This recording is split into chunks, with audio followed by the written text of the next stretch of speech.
Salve meus amigos, eu sou Henrique Massaro, aqui falo de filmes e séries e hoje quero falar com vocês sobre Amores Materialistas, filme dirigido pela Celine Song, protagonizado pela Dakota Johnson, pelo Pedro Pascal e pelo Chris Evans.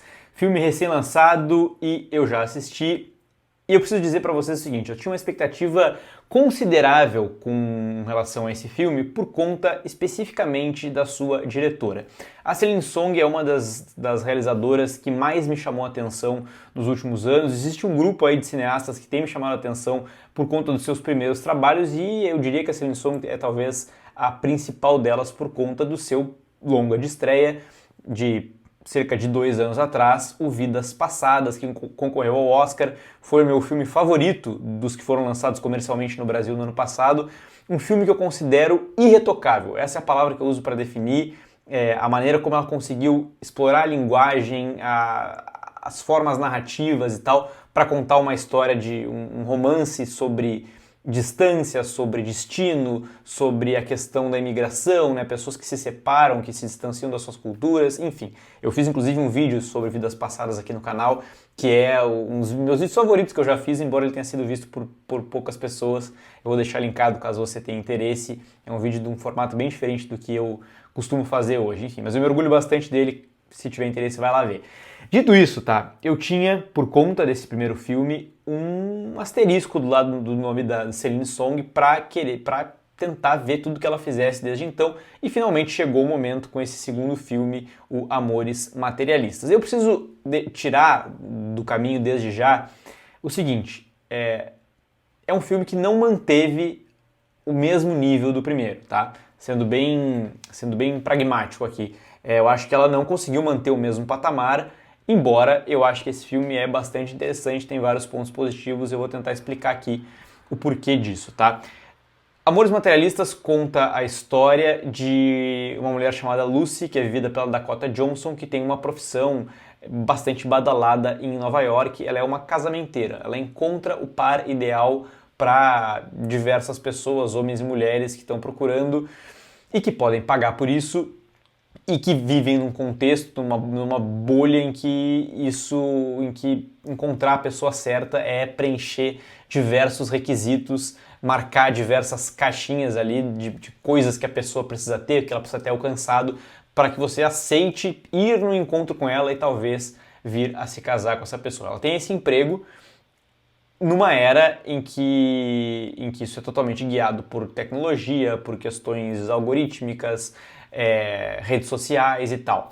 E ela, obviamente, acaba se encontrando numa espécie de encruzilhada, tendo que se ver entre um pretendente que acaba aparecendo no seu caminho, um cara chamado Harry, que é vivido pelo Pedro Pascal, e que seria o par perfeito para qualquer uma das suas clientes, ele atende todos os pré-requisitos e até alguns mais que nem são pré-requisitos assim, se tornando um unicórnio, como ela diz, alguém extremamente raro de se encontrar.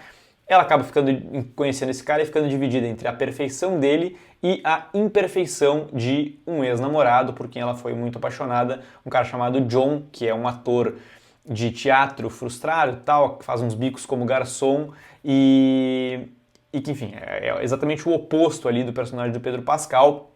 Esse cara é vivido pelo Chris Evans, é o ex-namorado da Lucy. Vamos lá, o que eu acho importante falar desse filme? Começando pelos pontos positivos, eu acho que esse conceito trazido pela Celine Song aqui é realmente algo muito interessante de se trabalhar numa comédia dramática, enfim, não chego a definir como uma comédia romântica, né? Um romance, assim, com alguns toques de leveza e tal, que é essa questão, como o próprio nome do filme diz, da materialização do amor, né? De enxergar as relações amorosas como um negócio, como uma meta a ser batida, como se você fosse uma empresa que precisa chegar em determinada idade, em determinado ponto da sua vida e encontrar a pessoa ideal para ir lá e cumprir uma coisa que se espera, né, de um casamento, de enfim, formar uma família e tal. Eu acho esse um conceito muito interessante de trazer, principalmente sob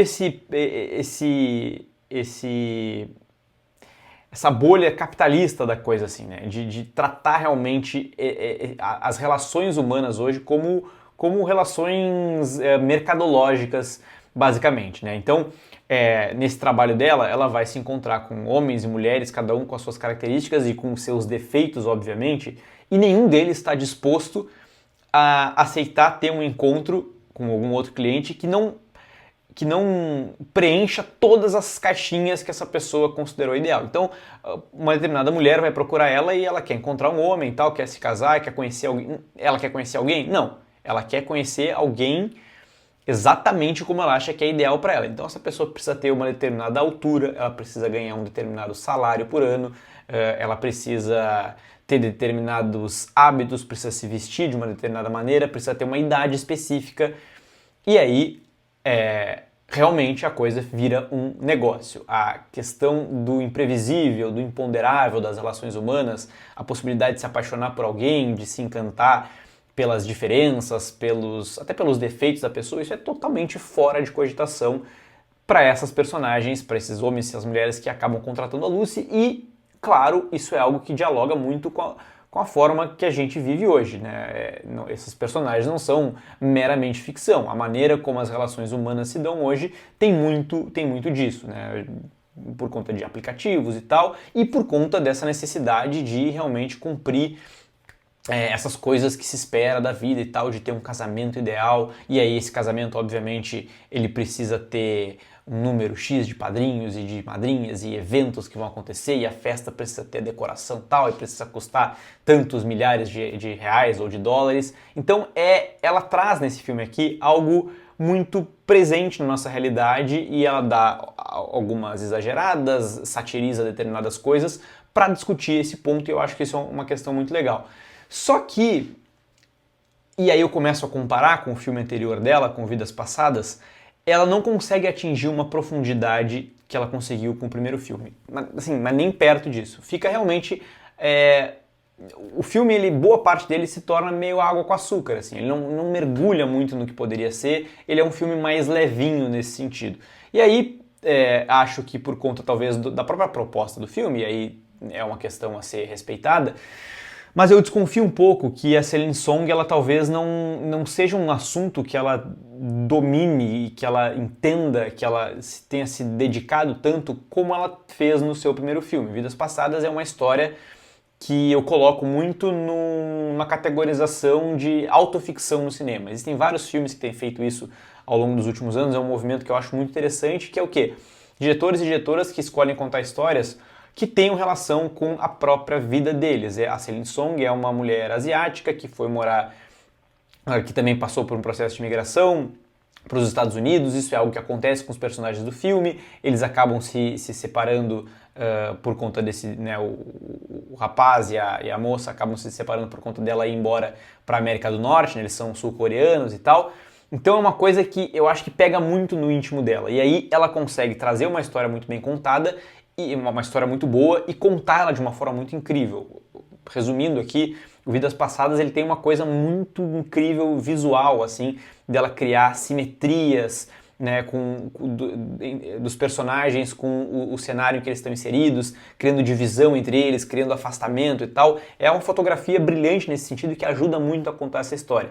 Nesse filme aqui, existem alguns momentos muito singelos em que a gente vê uma questão da simetria que eu falei, centralizando a personagem ali, da Dakota Johnson, né, a Lucy, a maneira como ela fica dividida entre esses dois caras e tal, mas uma coisa muito mais sutil do que teve no primeiro. E aqui não se trata de dizer que ela deveria repetir essas ferramentas narrativas. Não se trata disso. É só dizer que ela conseguiu atingir uma profundidade em termos de maneira de contar a história e de roteiro em si, né, e de direção, que eu acho que ela não entrega tanto nesse filme. Porque não só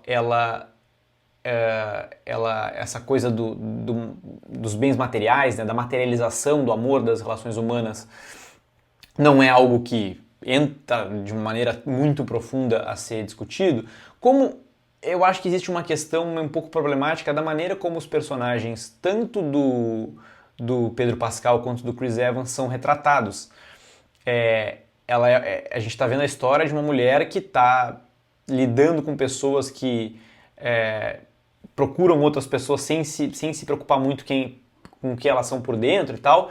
E o filme ele não nos permite acessar muito do íntimo desses dois caras e até da própria Lucy às vezes, assim. A gente não consegue... A gente tem algum acesso um pouco a alguma questão dela do passado e tal, de ver quando que ela acabou desistindo da relação dela com o John por conta de questões, principalmente questões financeiras, da falta de ambição dele, dos problemas que eles estavam tendo relacionados a dinheiro e tal, mas parece que falta um pouco esse estofo, assim. E principalmente com relação aos dois personagens masculinos.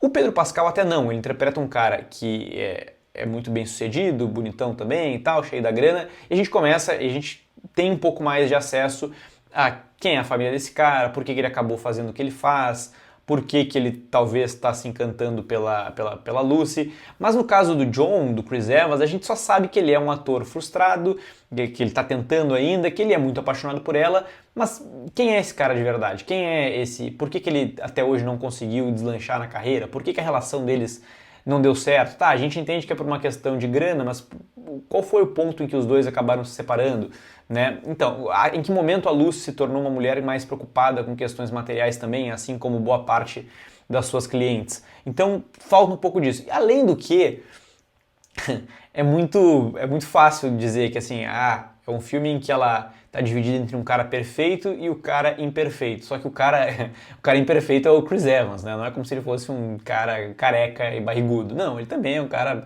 esteticamente perfeito e tal, tanto quanto, talvez até mais que, sei lá, que o Pedro Pascal. Então, assim, essa questão da imperfeição e tal, ela é meio, assim, bem hollywoodiana, né? Pra ser bem sincero, assim. É mais a única coisa de errado com ele é a questão que ele não tem grana. Então, assim, fora isso, não tem um outro ponto. Mas, no geral, eu acho que é um filme que ele promove reflexões legais e ele promove um divertimento também. Eu acho que ele é complicado isso. Eu acho que a Celine Song ela elevou muito o sarrafo com o filme de estreia. Aqui ela tem o direito de fazer um filme mais leve, um filme que não tem uma proposta tão ousada assim e que queira realmente talvez transitar num terreno em que outros diretores já fizeram algumas vezes. Ele é um filme que a gente vai encontrar semelhanças com diversos outros dentro do próprio gênero e tal, ainda assim trazendo algo para ser discutido, algo novo que eu considero uma discussão atual e talvez até bem relevante de se ter, né, sobre a questão das relações amorosas hoje em dia, nessa era em que a gente vive, mas que não chega no nível, né, de profundidade e de, enfim, de narrativa e tal, que o primeiro filme da diretora conseguiu. Tem algum problema nisso? Não tem. É um segundo filme dela que eu acho que tem seus méritos também. Ele só não conseguiu chegar no nível do anterior e talvez nem fosse isso que ela queria. Eu fecho a minha nota para Amores Materialistas com 3,5 estrelas lá no Letterboxd. Aproveita e já me segue por lá, caso você ainda não me siga, e também não se esqueçam de se inscrever no canal e deixar um like nesse vídeo. Era isso que eu tinha para dizer hoje, até o próximo vídeo e tchau!